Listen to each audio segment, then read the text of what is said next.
last long. One evening, Lena received a call from a small rural sheriff's department 2 hours away. A bomb detection K-9 named Rosie had been injured during the sweep of an abandoned warehouse. The nearest veterinary trauma center was closed for the night. Without hesitation, Lena and a small surgical team prepared the emergency bay. Rosie arrived. Limp, her breathing shallow. The wound was severe, and the clock was against them. This time, though, Lena wasn't alone. A team she had trained stood ready, and the Max Foundation's mobile surgery unit was parked outside. Hours later, Rosie opened her eyes. Daniels, who had stayed to help, glanced at Lena. "Looks like Max isn't the only one you've saved." Now, weeks later, Rosie's handler sent a photo of her back on duty. A note attached. "Because you didn't wait for permission. She's alive. Thank you." Lena placed it on the bulletin board in her office, beside the first thank you card she'd ever received from Officer Daniels and Max. Looking out the window of her office one quiet evening, Lena realized something. That night in the rain had started with a single decision: to act. She'd lost a job. Yes, but she had gained a calling, and this time, she would never have to choose between rules and what was right. 2 years later, the Max Foundation had grown beyond anything Lena could have imagined. What started as a single hospital wing was now a network, mobile units across 3 states, a 24-hour hotline for first responders, and a scholarship program for veterinary nurses who specialized in service animal trauma care. On a bright Saturday morning, Evergreen Medical Center buzzed with energy.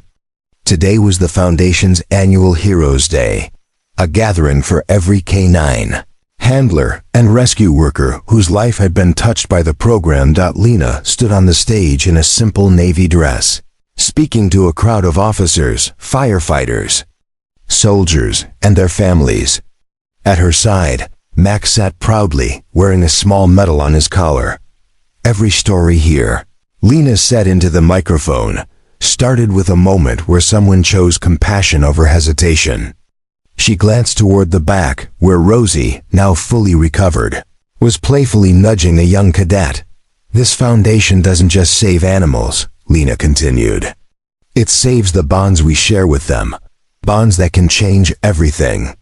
After the ceremony, Daniels approached her with a small velvet box.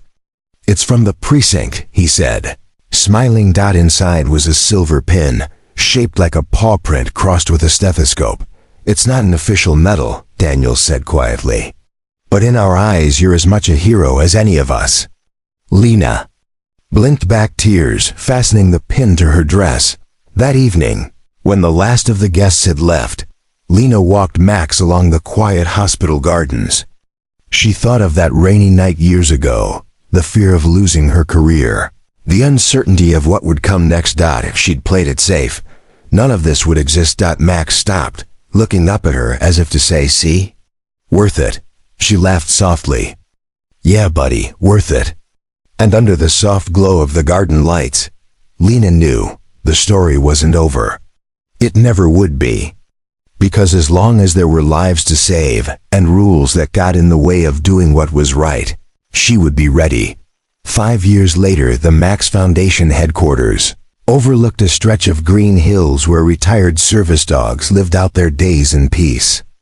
The air was filled with the distant sound of laughter, young veterinary students playing fetch with a half-dozen happy, gray-muzzled dogs. Lena, now in her early 40s, stood on the balcony of her office. Her hair carried a few silver strands, but her eyes held the same steady fire. She sipped her coffee, watching the sunrise spill across the kennels. Inside, the walls were lined with framed photographs, Max, Rosie, and dozens of other dogs who had been given a second chance. But in the center hung a new picture, a group of smiling young medics in fresh uniforms. That morning, Lena addressed a graduating class of veterinary nurses, the first entirely trained under the Foundation's scholarship program. "You're not here just to heal," she told them. "You're here to protect the bond between a handler and their partner. It's a bond you can't measure in charts or blood tests. but you'll see it in their eyes every time you save one of them. One